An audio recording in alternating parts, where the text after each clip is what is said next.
is special about Mini brand for you? First of all, there's a certain feeling when you see a Mini, and I always take one example.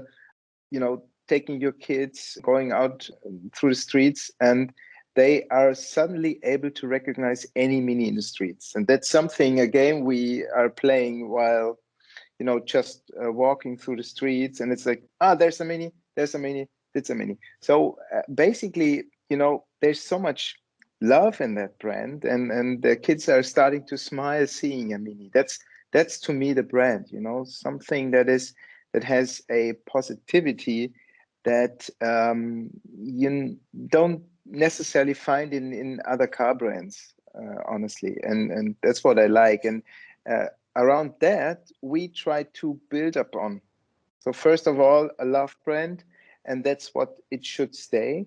And secondly, it's a brand which has its origins, in urban environments. And the third point is that Mini is was and will be always curious in order to understand the changings around ourselves, and is able to adapt it, is able to anticipate it. And the initial start of the brand with Sir Alec Isigonis was kind of a disruption in terms of, okay, the world has changed at that point in time. It was the Suez Crisis, and we cannot proceed as we have been done this before. And this is one of the origins, one of the heritage in the Mini brand, with which someone younger might not recognize anymore. Cool. What also inspires you when you design a new model for Mini? So first of all, we do have the original hatch from 1959, which is always an inspiration in terms of, simplicity and clarity in its design. And then on the other hand, there's many influences, and it depends on who are you talking to within our team. Many of us are sometimes, traveling to the Milano fair, so Salone di Mobile. Why? Because there's, in furniture, there's happening so much. There's so much love in details. And I think, especially in furniture, you often find designs that are clear to understand, easy to read as they are, but looking into details, they are so refined in their functions. And that's something I like a lot. And looking into, different colors, like how are colors developing in the future, and why furniture industry? Because, furniture has to last at least as long as a car. So the let's say the technical requirements are closer to the car industry than maybe if you would compare it with the fashion industry. But then fashion industry, another big inspiration. Materials, again, colors. And step by step, what we are figuring out is the fact of, being responsible of that, what you're going to do in the future, sustainability. And as you might be aware of, we are in contact with Paul Smith, for instance, and he has a pretty clear view on that, what he expects in terms of, being fresh and modern in its design, still keeping the link to that, what is kind of heritage. And on the other hand, looking into the future, like, okay, that's what we are creating now, has to be responsible in terms of looking into the following generations. And honestly, this process we are going through with Paul is so inspiring. So sometimes it's just conversations which are kind of an indicator of, thinking from a different perspective. And then obviously we do have other car industry that is inspiring us, but it's getting less and less since we are figuring out that the Mini hatch is still outstanding, and gladly there's, from our perspective, not a really strong competition in that sense. But there we need to be careful in order to, stay awake in terms of, yeah, it's not comfortable. We still need to, look ahead into the next generations. Okay, the next question now. Okay, speaking about the future, if you would like to design a special edition for Saudi, how would it look like? Mm-hmm. What I would start with, first of all, I would need to start to understand for which region this special edition would be. So I think, first of all, it's not on purpose, but I think I would need to travel to that place in order to understand the surrounding, the colors, the patterns, all these areas, in order to, inhale the feeling that we would like to achieve together. We would welcome you in Saudi Arabia. So if you would like to visit us in Saudi Arabia, you are most welcome. Saudi Arabia is a beautiful country. Actually, I'm not Saudi, but I have been born and raised here in Saudi Arabia. It's my second country. Manar is Saudi, and we do love this country. It has a lot of magic, we can say, but you are most welcome. So it will give you a lot of inspiration while designing. Glad to have you here. Yeah, fantastic.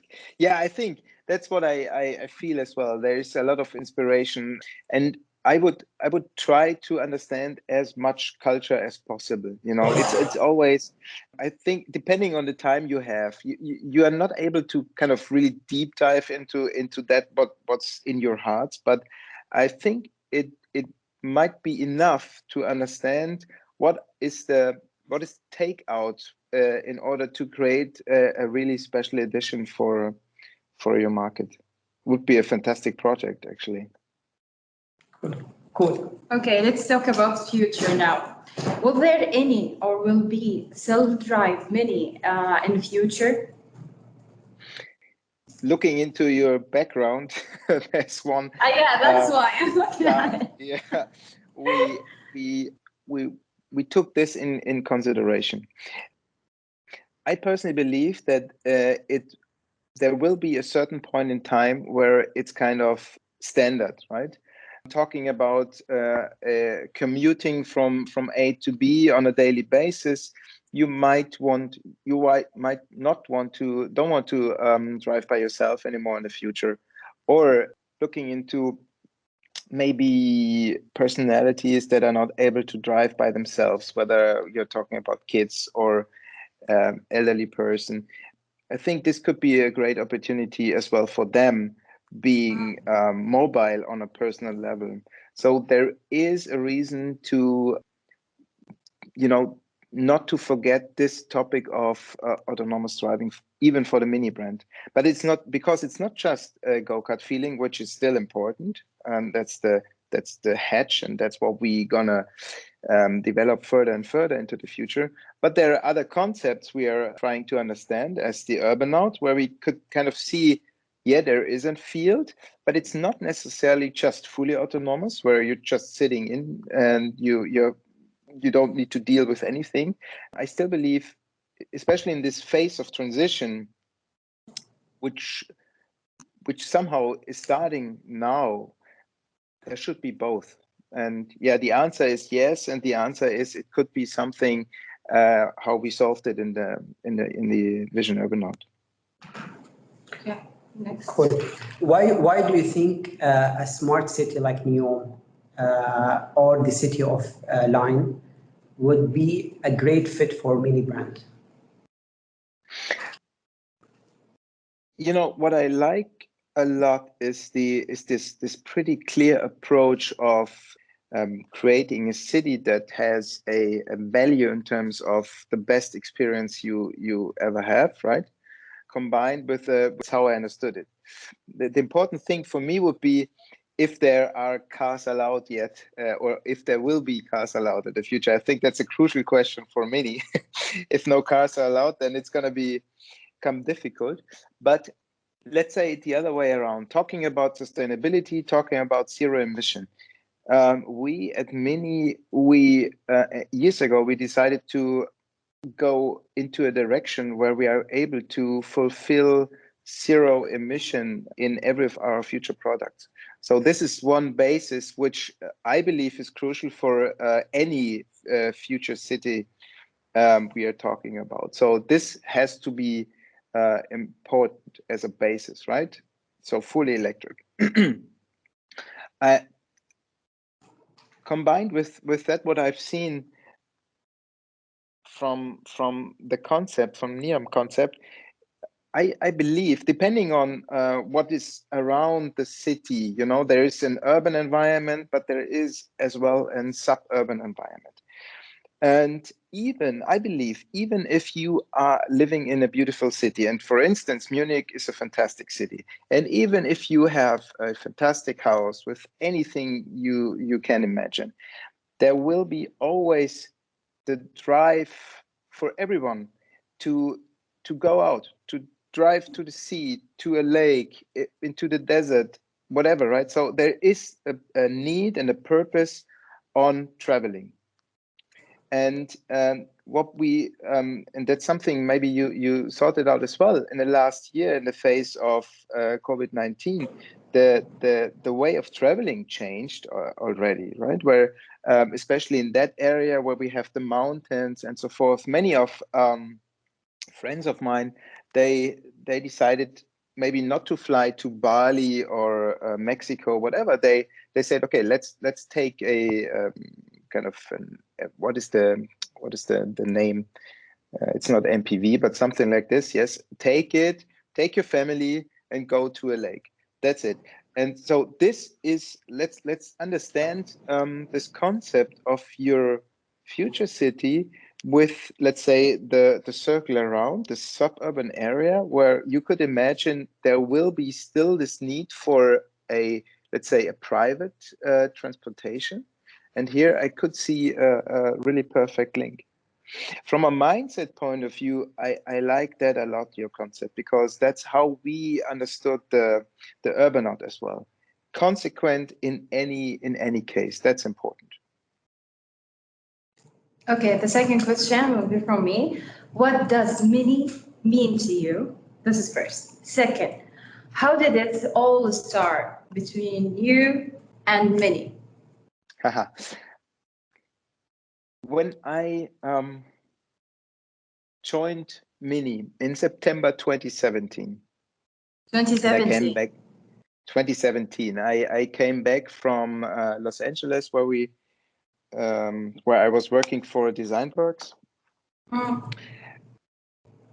I was asked a question like if this is, you know, kind of the first contact with Mini, and then I thought back into the first days at BMW, and actually my very first project after graduation was a Mini project. So this is how I came to the brand, and it was 2000, July 2000. I started, and then, you know, young, innocent, whatever. And then my boss asked me to kind of think about creating a family around the all new Mini hatch at that point in time, which was then launched in Paris at the auto show. So what I did in that time, I created a virtual Mini Cabriolet. I did the Clubman and a pickup. So, and then I fell in love with the brand, and I had several stations during then the years ahead, where I always jumped into the brand, was able to help out if at BMW wasn't a lot to do. So somehow I'm linked to the brand, and through the years at BMW, I didn't think about that, but it came back suddenly in September 2017 when I started here. And, you know, it feels, I don't know how to explain it, but it feels like home, but it took a while. And now it's kind of, I'm living Mini, and it's entirely a change of perspective that, you know, when you're working for Mini, you're changing your kind of vocabulary. I'm talking about we at Mini, we are doing it this way. And I'm well aware of that I'm at BMW, right? But you're suddenly into that corner where you say, no, it's Mini. And we need to be, you know, we need to be loud enough in order to be heard as well, outside and inside of the company. It's come from passion. Yes. Okay. The next question, maybe that's gonna help me more because I'm still struggling to choose which Mini I should buy. I still don't have a Mini yet, so I want to have them all. But okay, maybe you're gonna help me. Same for me. Which model are you driving now? I had a Mini electric, and through the fact that again through COVID-19, I still have a BMW now, but I ordered a Mini Countryman now, which I will get, I think, in 1 or 2 months. I'm looking forward to it. And honestly, I still don't know which color I should choose. And I think there's just a few days left for that. And I'm changing my mind daily, really. Like, it's rebel green, or shall I go for sage green, or is it enigmatic black? It's a difficult question. But coming back to your question, it depends on the circumstances you are. I really love the Mini electric, and I would have chosen it again, but with 3 kids, there's, it's slightly too small. So I have to go for 4 doors. Before the Mini electric, I had the Clubman, which is somehow my emotional favorite. But it's the first time I'm trying now the Countryman, and after the facelift, and that's the reason why I went for the Countryman. So in your case, I could imagine Clubman would be cool, or the new hatch with the second LCI. So depends, but it's it depends on your personal taste. Yeah, because we discussed this morning with Nasser. I just discussed with him. I said I'm going with the Caprio, and last day I'm going with 3 doors. But tomorrow I will come with maybe a Clubman, Countryman. I don't know. But he decided to go with the Clubman. It fits here. I said no, but what about Countryman? How can I leave her? How can I don't know. I'm still. It's hard for me. Actually, I'm driving an R60 Countryman. Okay, fantastic. Very good. Because I really drive them all the category of Mini. So it's hard to choose. So maybe I'm going for them all, maybe. I always, we're working on new models like the second LCI and so forth. And yes, we know those cars since years, more or less, right? But after they are communicated and launched into the markets, I'm the first one who's trying to get one of those. So yeah, maybe it's the 3-door hatch, the new one. Somehow you would like to be a part of that. What has been changed, Yeah, sometime maybe I'm going with the weather and how I feel about the weather, because now in Saudi Arabia it's always hot. So in the winter I prefer Caprio. So but in summer I prefer. It's too hot then. 56. So yeah, it's hard. It's the other way around here. In the summer, it's the only time when you're able to drive a Caprio. Yeah. So thank you. It's really made my year meeting you right now. Thank you. It was a pleasure and an honor for me as well. I'm a huge fan of you. Really, thank you. Oh, I said my name. Appreciate that. Thank you. Thank you. Okay. Have a nice day.